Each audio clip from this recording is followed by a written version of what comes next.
bizarre. Ouais, victoire méritée. Ça s'est joué sur la première mi-temps, alors que c'est encore un peu tendu sur le terrain. Voilà, ils ont fait une très très belle première mi-temps, les joueurs du Real, et après on est rentré dans une sorte de gestion. Et cette équipe du Barça, malheureusement, n'a pas réussi à contester la victoire du Real.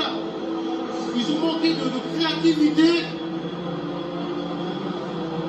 Ce qui est terrifiant parfois avec ces classicos où il y a du foot, il y a eu beaucoup de foot et il y a ces dernières images qui nous laissent un petit peu ce goût amer, j'ai presque envie de dire, José. Ça, c'est agaçant d'avoir ces images-là quand même de bagarre, de part et d'autre, peu importe. C'est agaçant, mais il y a tellement en fait d'animosité entre ces deux clubs. Il y a une pression qui est énorme. Pourtant, les joueurs se connaissent. Hein. Soit ils ont déjà joué ensemble, soit ils se connaissent en sélection.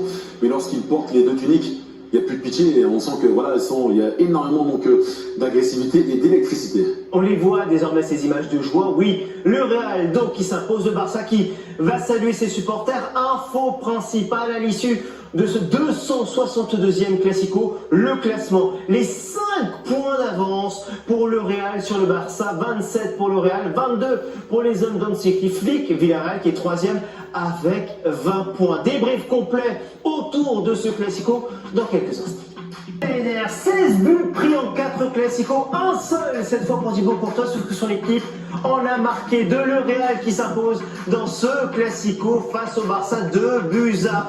Les 3 buts marqués en première période. Les commentaires de Livio Gatton et Samuel Lobé que nous retrouvons dans quelques instants, toujours en compagnie de José Pierre Franfan. José, on va tout de suite revoir les 3 buts dans cette partie. 3 buts, je le disais, marqués en première période avec un Real qui a surtout été très dominateur en première période, justement. Exactement, ils ont fait le gros de leur rencontre en première période, et en seconde, ils ont un peu plus Le Real, le Barça, qui avait égalisé sur l'un de ses rares temps forts en première période. Oui, un bon pressing de Pedri, justement, donc un Güler qui est encore un peu trop tendre, justement, qui doit muscler son jeu, donc face à son propre but, et qui permet au Blaugrana de se relancer sur son bon centre en retrait de Rashford pour faire.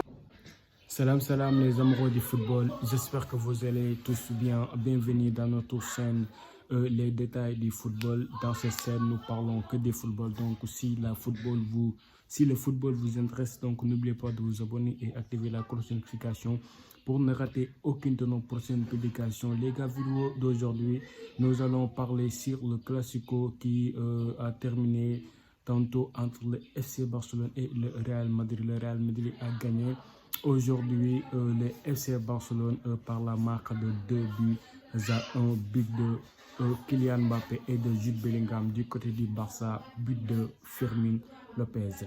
Voilà les gars, on a vu le premier mi-temps, le FC Barcelone a beaucoup souffert pour poser le ballon là, parce que les Madrilènes ont mis beaucoup de pressing sur le porteur barcelonais, ce qui a causé beaucoup de problèmes au FC Barcelone. Du la première période, de même on a vu Lamine Yamal face à Queiroz. Pour la première mi-temps, Lamine Yamal a resté soumis les gars. Lamine Yamal n'a rien vu dans la première mi-temps. C'était un match très compliqué pour Lamine Yamal, avec des supporters qui l'harcèlent aussi partout par là. Donc c'était un match très compliqué pour Lamine Yamal aujourd'hui au Santiago Bernabéu. Nous allons parler d'abord du carton rouge de Pedri González.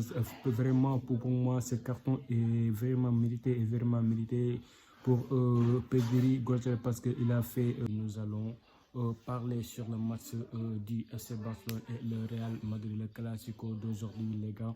Le Real Madrid a gagné 2 buts à 1 à 1 but